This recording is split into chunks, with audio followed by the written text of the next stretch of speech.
আসসালামু আলাইকুম। আমি অ্যাডভোকেট জুবায়ের।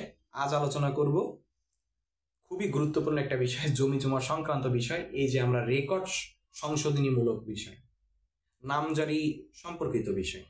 দেখেন, আপনি একটি জমি কিনেছেন, কিন্তু হেয়ালি করে আপনি রেকর্ডটা ঠিক করলেন না, অথবা নামজারি করে নিলেন না নিজের নামে। অথবা এমন হলো যে আপনি পিতা বা মাতার উত্তরাধিকার সূত্রে তাদের কাছ থেকে আপনি সম্পত্তি পেয়েছেন, কিন্তু ভাই বোন আপনারা একটা বন্টন দলিল করলেন না, অথবা আপনারা আপনাদের সম্পত্তি ওয়ারিশ কায়েম নিয়ে যেয়ে নিজেদের নামে নামজারি করলেন না। ফলে কি হলো, যেহেতু আপনি বোন আপনি এখানে থাকেন না, বা যেহেতু আপনি ভাই আপনি চাকরির সুবাদে বাইরে থাকেন, আপনি অন্য একটি জেলাতে থাকেন, আপনার ভাই এখানে থাকে, সার্ভেয়ার আসলো, দেখলো যে দখলে কে আছে, আপনার ভাই আছে, আপনার ভাইয়ের নামে সব সম্পত্তি রেকর্ড দিয়ে গেল।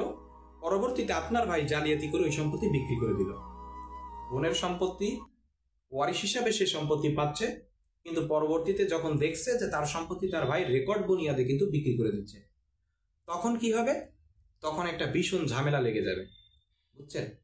ভীষণ একটা ঝামেলা লেগে যাবে। আবার যে ব্যক্তি সম্পত্তি ক্রয় করছে, কিন্তু তিনি ওই যে সর্বশেষ মালিক যার কাছ থেকে তিনি সম্পত্তি ক্রয় করছেন, তার থেকে সম্পত্তি নিজের নামে নামজারি করায় নেন নাই। ফলে কি হয়েছে, যেহেতু ওনার নামে সম্পত্তি থেকে গেছে, ওই সম্পত্তি তিনি আরেকজনের কাছে বিক্রি করে দিছে। তাহলে দেখেন, দুইটা দলিল হয়ে গেল, একই সম্পত্তি দুইজনের কাছে বিক্রি হয়ে গেল।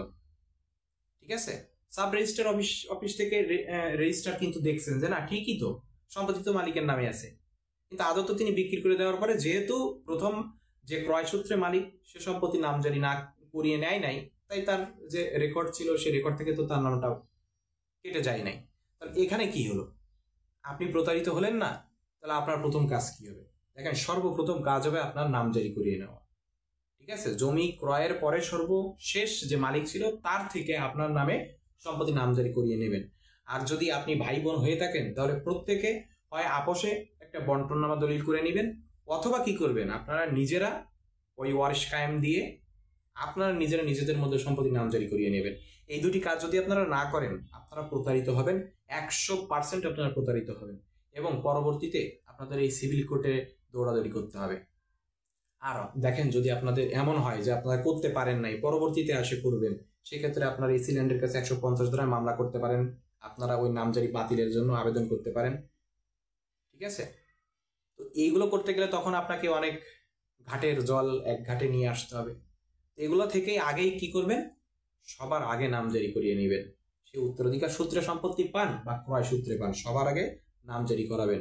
নামজারি না করানো কিন্তু অনেক বড় ভুল। মনে রাখবেন, দলিল শুধু মালিকানা নিশ্চিত করে, কিন্তু দখলের মালিকানা নিশ্চিত করে শুধুমাত্র আপনার রেকর্ডস।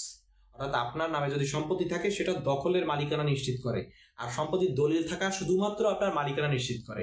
ঠিক আছে, দখল কিন্তু খুবই গুরুত্বপূর্ণ বিষয়।